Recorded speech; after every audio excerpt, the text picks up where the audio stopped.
ابن نمیر نے ہشام سے، انہوں نے اپنے والد سے، انہوں نے حضرت عائشہ رضی اللہ عنہا سے روایت کی کہ رسول اللہ صلی اللہ علیہ وآلہ وسلم نے فرمایا، بخار جہنم کی لپٹوں سے ہے، اس کو پانی سے ٹھنڈا کرو۔ عبدہ بن سلیمان نے ہشام سے، انہوں نے فاطمہ سے، انہوں نے حضرت اسماء رضی اللہ عنہا سے روایت کی کہ بخار میں مبتلا عورت کو ان کے پاس لایا جاتا تو وہ پانی منگواتیں اور اسے اس عورت کے گریبان میں انڈھیلتیں اور کہتیں، رسول اللہ صلی اللہ علیہ وآلہ وسلم نے فرمایا، اس بخار کو پانی سے ٹھنڈا کرو، اور کہا، وہ کہتیں، یہ جہنم کی لپٹوں سے ہے۔ انہوں یعنی ام قیس رضی اللہ عنہا نے کہا، میں اپنے ایک بچے کو لے کر آپ صلی اللہ علیہ وآلہ وسلم کی خدمت میں حاضر ہوئی۔ میں نے اس کے گلے میں سوزش کی بنا پر اس کے حلق کو انگلی سے اوپر کی طرف دبایا تھا تاکہ سوزش کی وجہ سے لٹکا ہوا حصہ اوپر ہو جائے، تو آپ صلی اللہ علیہ وآلہ وسلم نے فرمایا، تم انگلیوں کے دباؤ کے ذریعے سے اپنے بچوں کا گلا کیوں دباتی ہو؟ آپ صلی اللہ علیہ وآلہ وسلم نے بچوں کے لیے اس تکلیف دہ طریقہ علاج کو ناپسند فرمایا۔ تم عود ہندی کا استعمال لازم کر لو، اس میں 7 اقسام کی شفا ہے، ان میں سے ایک نمونیا ہے۔ حلق کی سوزش کے لیے اس کو ناک کے راستے استعمال کیا جاتا ہے اور نمونیے کے لیے اسے منہ میں انڈیلا جاتا ہے۔ عبید اللہ نے کہا، انہوں یعنی ام قیس رضی اللہ عنہا نے مجھ سے بیان کیا کہ ان کے اسی بچے نے رسول اللہ صلی اللہ علیہ وآلہ وسلم کی گود میں پیشاب کر دیا تھا۔ رسول اللہ صلی اللہ علیہ وآلہ وسلم نے پانی منگوا کر اس پر بہا دیا تھا اور اس کو زیادہ رگڑ کر نہیں دھویا تھا۔ علا بن عبد الرحمن کے والد نے حضرت ابو ہریرہ رضی اللہ عنہ سے روایت کی کہ رسول اللہ صلی اللہ علیہ وآلہ وسلم نے فرمایا، موت کے سوا کوئی بیماری نہیں جس کی شنیز کے ذریعے سے شفا نہ ہوتی ہو۔ عروہ نے نبی کریم صلی اللہ علیہ وآلہ وسلم کی اہلیہ حضرت عائشہ رضی اللہ عنہا سے روایت کی کہ جب ان کے خاندان میں سے کسی فرد کا انتقال ہوتا تو عورتیں اس کی تعزیت کے لیے جمع ہو جاتیں، پھر ان کے گھر والے اور خواص رہ جاتے اور باقی لوگ چلے جاتے۔ اس وقت وہ تلبینے کی ایک ہانڈی یعنی دیچکی پکانے کو کہتیں، تلبینہ پکایا جاتا، پھر سرید بنایا جاتا اور اس پر تلبینہ ڈالا جاتا، پھر وہ کہتیں، یہ کھاؤ، کیونکہ میں نے رسول اللہ صلی اللہ علیہ وآلہ وسلم کو یہ فرماتے ہوئے سنا،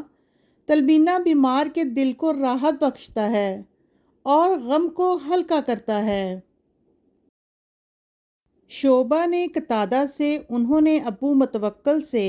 انہوں نے حضرت ابو سعید خدری رضی اللہ عنہ سے روایت کی، کہا، رسول اللہ صلی اللہ علیہ وآلہ وسلم کی خدمت میں ایک شخص حاضر ہوا اور عرض کی، میرے بھائی کا پیٹ چل پڑا ہے، یعنی دست لگ گئے ہیں۔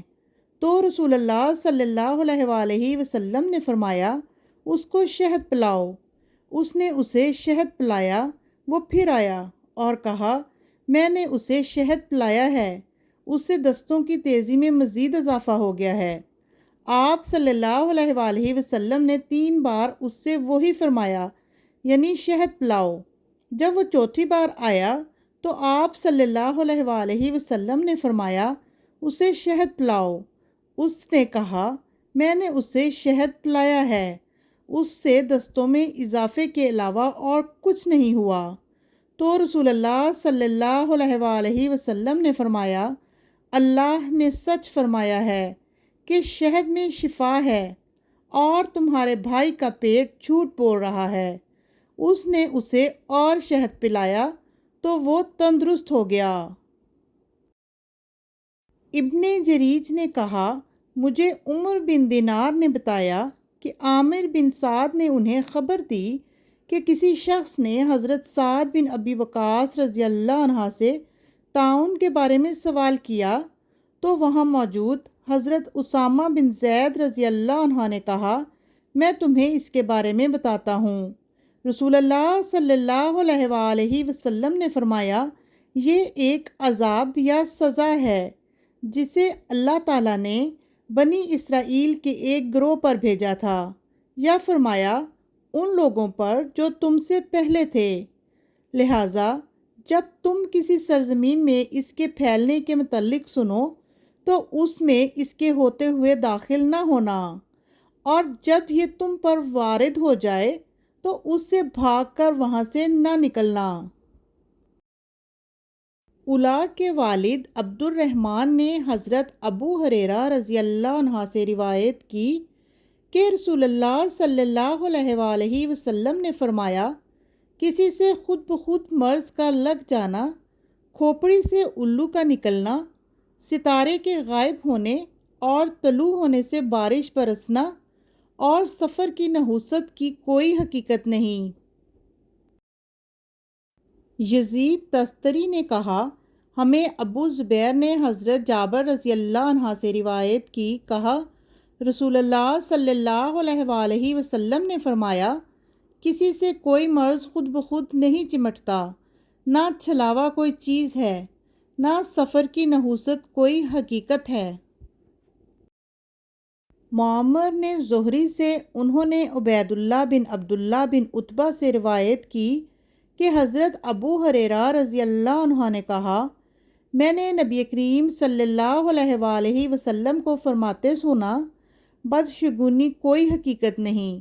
اور شگون میں سے اچھی نیک فعل ہے۔ عرض کی گئی، اللہ کے رسول، فعل کیا ہے؟ وہ شگون سے کس طرح مختلف ہے؟